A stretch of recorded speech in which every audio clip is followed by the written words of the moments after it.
A new species joins the great celestial union of galactic civilizations. But when it comes time to choose a name, they shock the universe with those who run. Does the name truly reflect who they are? As war erupts, the truth behind this name will change everything. Before continuing the story, tell me which city you're watching from. I want to know how far this video has come. Don't forget to like and subscribe to the channel so I can send you exciting stories like this every day. It is important to understand that the Great Celestial Union is not a benevolent organization. Neither is it particularly wicked. It is not built to be good, although it certainly strives to do so. It is not built to be bad, although many of its laws and policies have been twisted to perform acts of shocking cruelty. It is built primarily to endure, to stand as a bulwark against barbarism and anarchy, and as such, it is astoundingly effective. In its endurance, the Celestial Union has acquired millennia of customs, rituals, and traditions that trail in the wake of its stately passage through the ages. Its bureaucrats spend thankless lifetimes wading through the morass. It could be argued that, as superfluous as so many of these traditions seem, they serve to give the institution a certain inertia that holds it as steady as any treaties or threat of arms.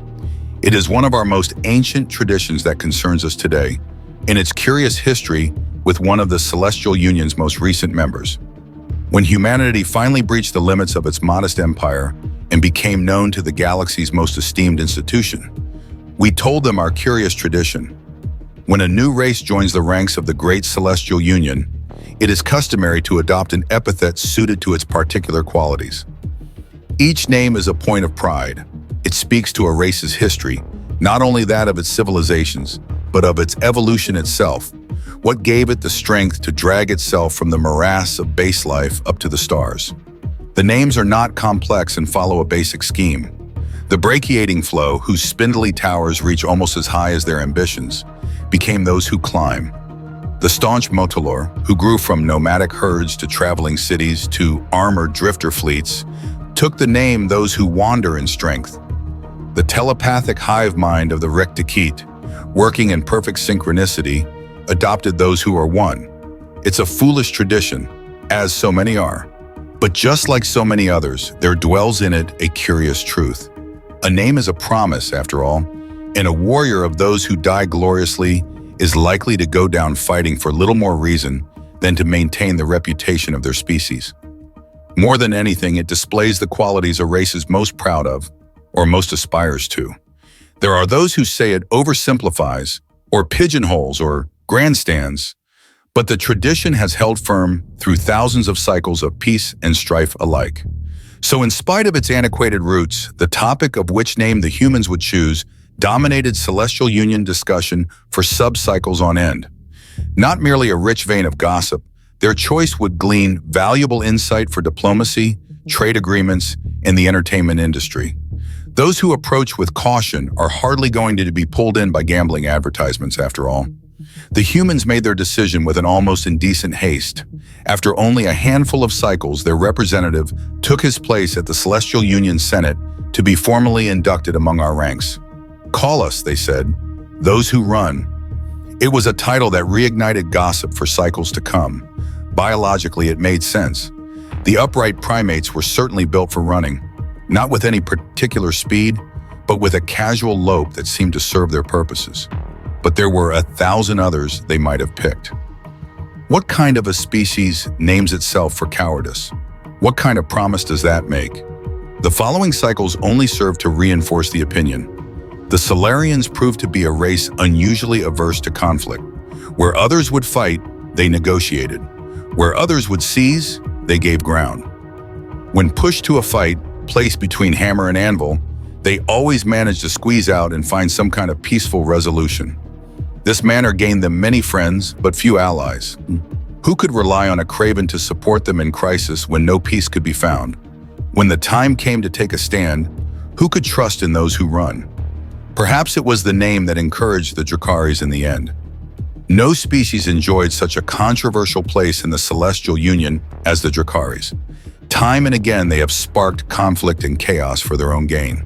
Time and again, they have proven their worth when the Celestial Union needs the proper application of brute force.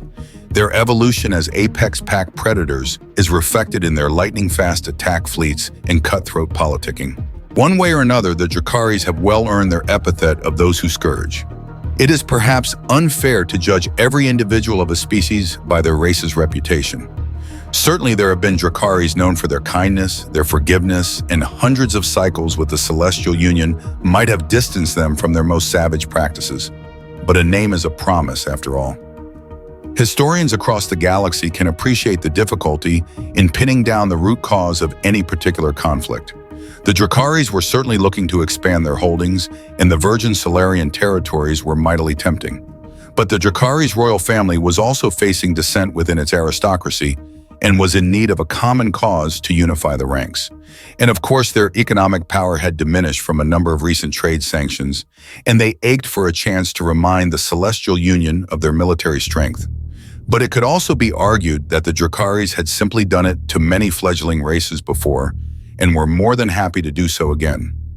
Those of us sympathetic to the humans realized too late the careful web the Dracaris had drawn them into over 100 minor disputes. Certainly the Solarians had no idea. They had been in the Celestial Union a scant handful of cycles. The Dracaris had navigated its legal morass for centuries. They fitted humanity's noose with grace. If the Dracaris had merely declared war on the Solarians, we might have blunted the blow. There are a number of Celestial Union bylaws and procedures in place for these kinds of things, ones that the victims of the Dracaris have relied on in past conflicts: amnesty, rules of engagement, foreign aid. But this was different. The ritual is known as Vorian Rite. It pits one Celestial Union member against another with no aid or intervention from other members. In theory, it allows the resolution of disputes without setting off a powder keg of alliances and counter-alliances. In practice, it is used most often to cut a vulnerable race out from the herd. It is a savage tradition from the early cutthroat days of the Celestial Union. But as has been said before, age lends inertia to tradition, and it has proven frustratingly difficult to root out. To declare Vorian Rite requires highly specific conditions to be met, ones the Dracaris had carefully engineered. Every conflict formed a piece of an elaborate picture framing the Solarians as unjust aggressors and the Dracaris as the victim on paper at least. And in an institution so woefully hidebound as the Celestial Union, paper was the most effective witness. When every piece had been placed, all that was left was the official declaration of war, which they proceeded to do with gusto and aplomb. On the floor of the Celestial Union Congress, under the eyes of 1,000 delegates, the Solarian senator begged the Dracaris to reconsider. They were a fledgling strength, he said. This war and all that happened next would define the future of both races. The Dracari senator laughed in his face, a laugh from those whose scourge unnerves everyone else in the room. Few predators manage to ascend to sentience, and the sight of their cruel, sharp teeth stirs primal fears long buried beneath the veneer of civilization. He drew forth an elaborate scroll, the official declaration of war, and cast it at the Solarians' feet. He spoke the ancient challenge. Alreth challenge, he said, embrace us not. Our gifts are blades now, and cut at your hands. Call not to your allies.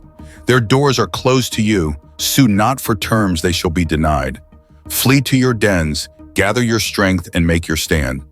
We are coming. The Solarians had a modest fleet, capable of chasing off pirates on their trade routes. And of course, as soon as war had been declared, they began the long process of warship production. Factories not used since before humanity's unification cranked into life, but it would be long cycles before they could form defenses across their worlds. And the Dracaris had long planned for this war. Indeed, their stockpiling of military assets was the subject of one of their many political conflicts with the humans. Until they could properly mobilize, the Dracaris had their pick of the Solarian territories. The only question was which planet they would hit first. The Cornico stars were a tempting choice. They lay closest to Dracaris territory and would make a fine addition to their holdings. But they were virgin ground, underdeveloped. They could be claimed in time after they had broken the back of the Solarian defenses. Earth itself was tempting as well. The loss of a race's homeworld would be a tremendous blow, one that has sent many an empire on a slow spiral to extinction. But humanity was well aware of its vulnerability and had prepared accordingly. More than a quarter of their forces were positioned to defend their home system. The Dracaris could take it, eventually, but the losses would be tremendous. They needed a symbol, something that would shatter humanity's resolve in a swift, singular strike. Something they did not defend properly. Something they took for granted so much that they could not imagine its loss. It might have taken years to find. But, as has been said, they had long planned for this war. Humanity's homeworld was still slowly healing from the eruption of their desperate climb to the stars. It would take hundreds of cycles to scrub the poison from its seas and skies. Now they were wiser. Their new worlds were developed with a careful eye on their ecosystems. But even among its harmonic compatriots, Eldora stood apart. Eldora was their chance to be better. The citizens of its cities were wardens of the planet, not its rulers. The trees stood tall, the animals roamed free, and the fields of tall grasses stretched from one horizon to the other. The planet stood as a symbol of everything the Solarians aspired to, or at least it did. Those who scourged descended upon Eldora like wolves on the fold. For the first time, its residents looked up to see fire in the night sky as lasers seared through the meager defenses. The Solarians fought with courage, ferocity, and desperation. It didn't matter. Within hours, the Larashi had taken the planet. They might have abducted the native humans, shipped them off for chattel. They might have hung their banners from their city walls, taken their forts, looted their treasures. Those who scourge might have chased off those who run and ruled comfortably over their new holdings. But a name is a promise after all. They took no captives on Eldora. They claimed no prizes, landed no colonists, plundered no resources. They glassed the cities with plasma bombardment and set the very atmosphere ablaze. The fields and forests burned, the seas boiled, and the animals within them died bewildered to their fate. Humanity's shining jewel was left a black, lifeless rock. The Larashi made an example of the world. It taught the Solarians a lesson. There was no act taboo under Vorian right. The only hope of humanity's survival lay in unconditional surrender. The counterattack was inevitable. The Larashi had cut humanity to the quick. There would be a single, furious retaliation lashing out at their hurt, but it would be the fury of a wounded beast. The next strike would be weaker, and the next weaker still. Those who scourge had evolved from deadly predators, whirring at the flanks of larger prey until they collapsed. This kind of war was second nature, so the human assault on the Larashi stronghold of Vakaloot was hardly unexpected, nor was its ferocity. The scale of the attack, however, merited comment. The Solarian military was a paltry thing, stretched thin to cover their merchant fleets. But now it was the Vakayos' turn to look up at the night sky as it filled with 1,000 new stars. No guardians of the merchant fleets these, but the fleet itself. Cargo haulers, mining ships, tuggers, now crudely mounted with whirling rotary cannons, single-shot railguns, and cheap missiles. The Larashi, proud warrior fetishists of the military elite, learned a human term that day, technicals. They also learned the effectiveness of weapons that are not weapons. Rivet guns, plasma cutters, and mining drills seem hardly practical for the purposes of warfare. But when a Larashi battlecruiser is swarmed by a half-dozen ships with empty magazines and fried railgun coils, charging at the larger prey to worry its flanks, the argument falters at about the same time as the fuel tanks. Vakaloot was a fortified planet. Its forces were formidable, its captains seasoned. And within a single subcycle, it had fallen. To those it had scorned as warriors. To forces it had never even considered a threat. To those who run, this in itself was not extraordinarily worrying. Larashi military theory is aggressive to a fault. They put little faith in defense. They had lost ground, but they would soon make it up, and more besides. The Solarian spirit had been broken. They would take the next planet with ease, except they didn't. They sent their fleet to Prismos, the mercantile planet, to swallow the world in 1,000 mouths. But at Prismos, they were glutted, choked, suffocated by 10,000. And now the Solarians had taken Torvash, the Larashi breadbasket. They tried a daring lightning strike at Porte, the Solarian warp hubway station, to hobble their forces. But at Porte, they were turned aside. And then the humans had claimed the shipping yards of Barakeen, and the Larashi found themselves hobbled. They burned the technicals in droves. But now the humans were manufacturing true battleships, faster than anyone could have imagined. and they were terrors. The Larashi were masters of war. They had sneered at the crudely rigged merchant vessels. But now they could appreciate these new ships with an expert's eye. They traced the cruel, graceful lines of the prows. They admired the engines, envied the shields that shrugged off their fire, feared the searing lasers that tore their own apart. At every battlefield, the Larashi looked upon those ships and measured their own destruction to the erg. On the floor of the Celestial Union Congress, the Larashi senator called for a new motion. His bearing was still proud, his sneer unyielding, but there was a hesitance to him, an uncertainty that had not been there before. He called the Solarian senator to the floor. This war had cost both factions, he said, and the Larashi had proven their point. The ritual of Corral would be called off. Those who scourge would withdraw their fleets, the Solarians would return to their systems, and 1,000 Celestial Union subcommittees would swoop in to provide aid to the war-torn nations.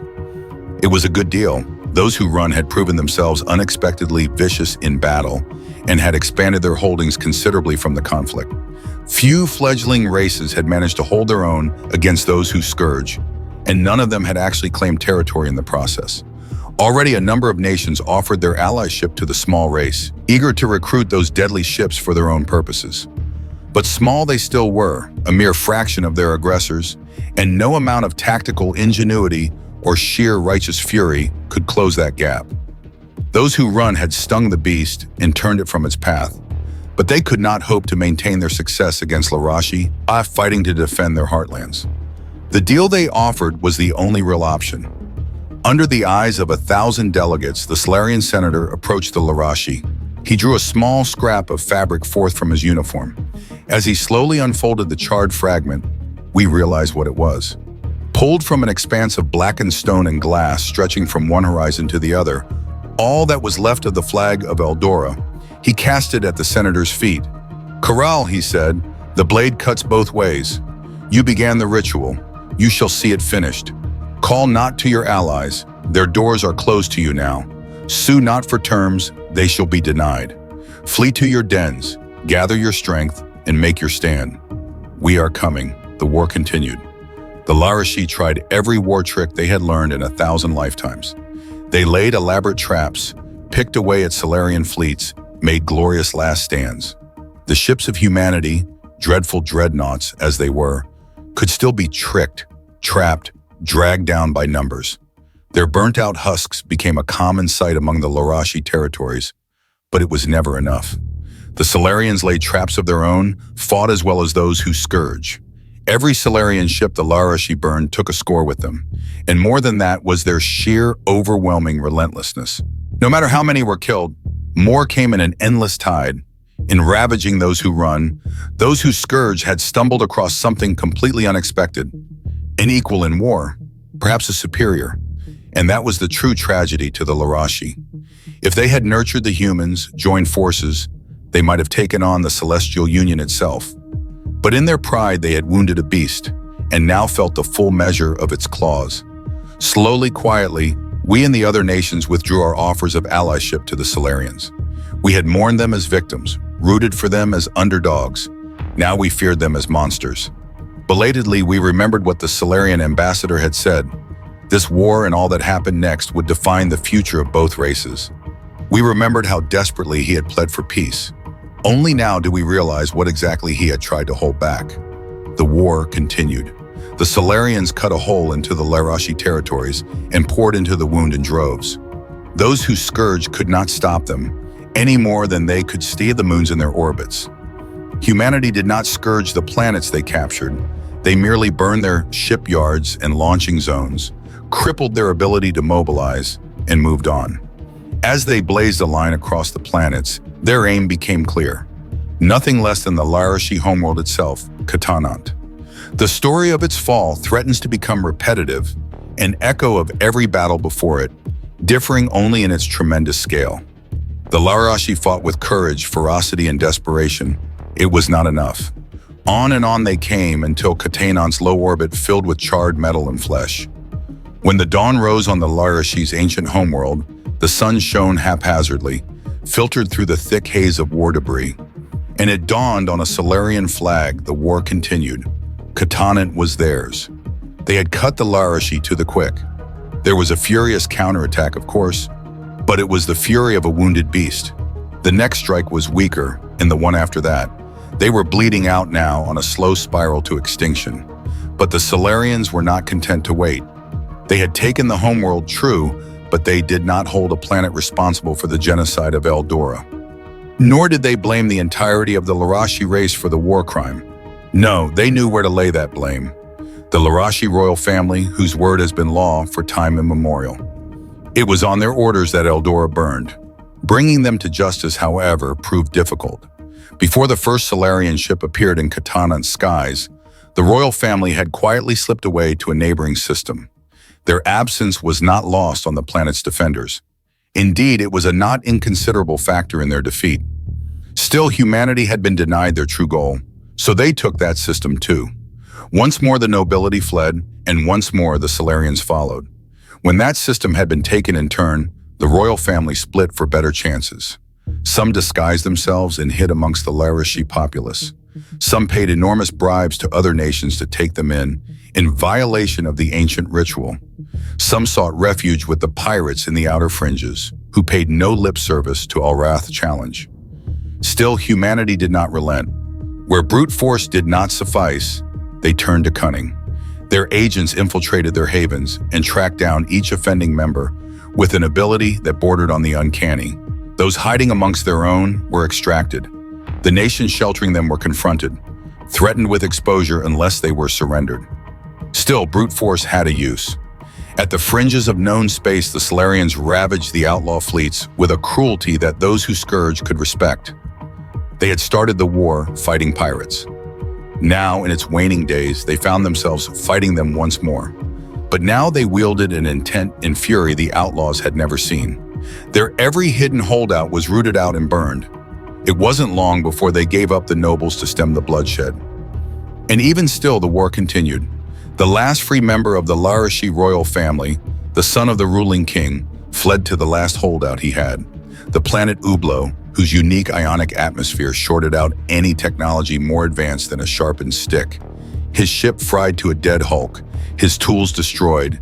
He landed on Ublo's surface with nothing but a parachute and his skin. A one-way trip in every sense. But that was all right. He was of those who scourge, evolved to take its place at the top of the food chain. Ublo was a world dominated by dry, wind-scoured plains, but game could be found if one knew where to look.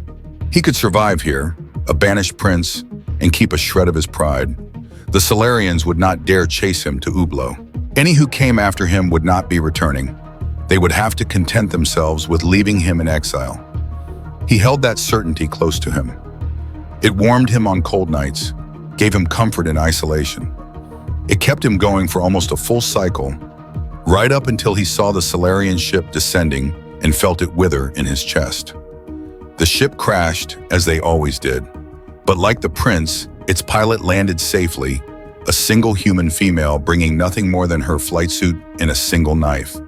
She looked at the wreckage of her ship, her only hope of a journey home. Then she turned toward the endless plains, and she began to run. There are stories told of the long chase between those who scourge and those who run. Were we in a more romantic age, it would have been the stuff of myths. As it were, it was relegated merely to historical archives and melodrama. It went on for cycles. A planet is an unfathomably large span to travel on foot, and even though the Solarian had landed as close to the Volnari ship as she could, that reduced it to merely a fraction of unfathomable. She had no devices with which to trace the prince, no vehicle, no medicine. But then again, neither did he. The Volnari are ambush predators, built for quick bursts of speed. They explode out at their prey, all claws and teeth, for that one short chase that determines life or death. A slow Volnari can outpace a fast human on their worst day, but humans are not built for bursts of speed. They are built for endurance, a fact the prince slowly became aware of over his endless flight.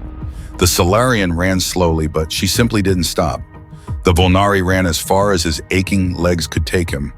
But every time he stopped to rest, the distance between them closed. He simply could not escape her. Neither could he evade her. He used the ancient tricks of the world, crossing streams, avoiding soft ground, doubling back. He laid traps for the human with as much ingenuity as he could conjure.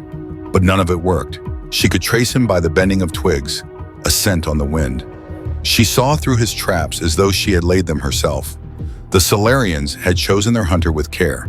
The Volnari prince, apex predator that he was, soon learned a human term, persistence hunting. Perhaps if he had faced her directly, he might have defeated her. At the end of things, he was still a killer by nature, and she with no more weapons than a knife. But his courage was gone, his pride broken, his homeland taken, his nation conquered.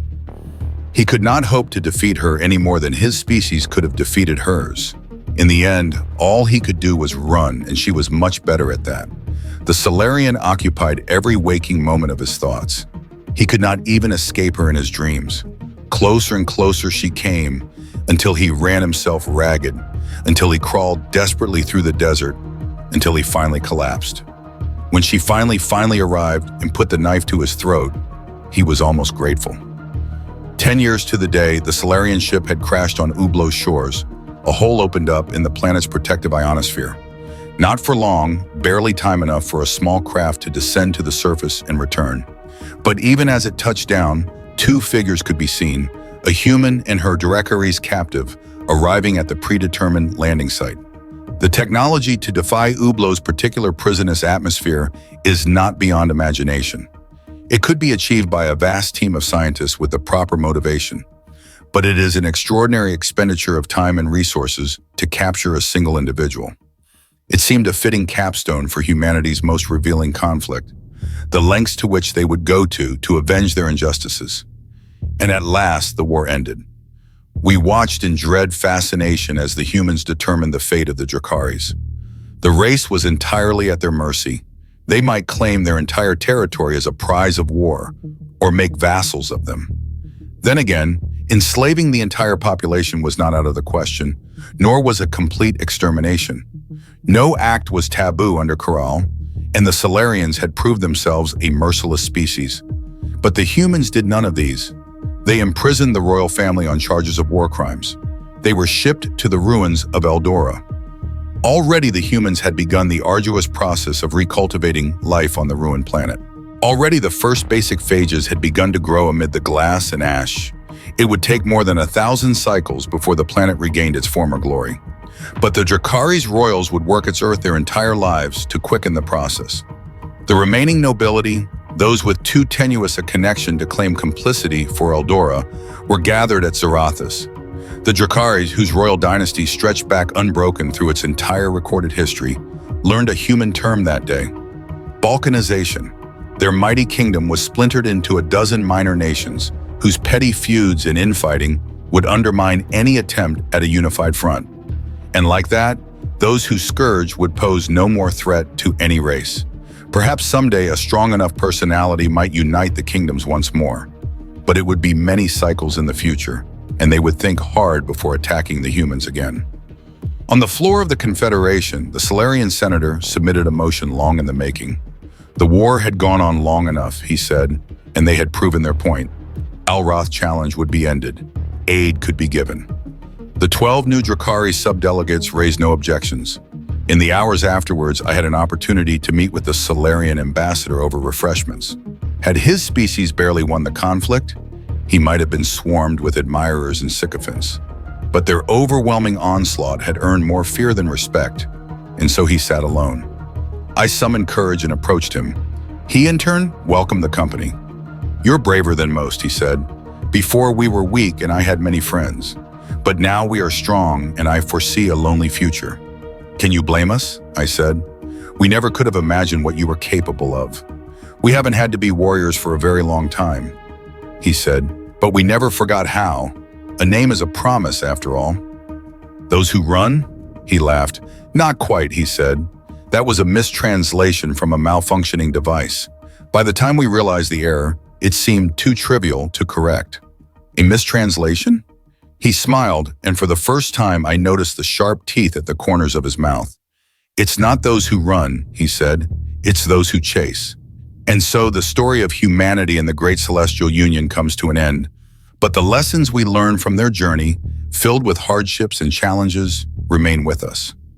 A name may seem like a simple word, but it can also symbolize the strength and courage of an entire species. The name Those Who Run has taught us an invaluable lesson. True strength doesn't come from easy victories, but from the ability to endure and never give up. If you found this story intriguing and want to explore more thrilling adventures in the vast universe, don't forget to subscribe to our YouTube channel. Hit that subscribe button and turn on the notification bell so you won't miss any exciting tales. We have so much more in store for you. Thank you for watching, and we'll see you in the next video.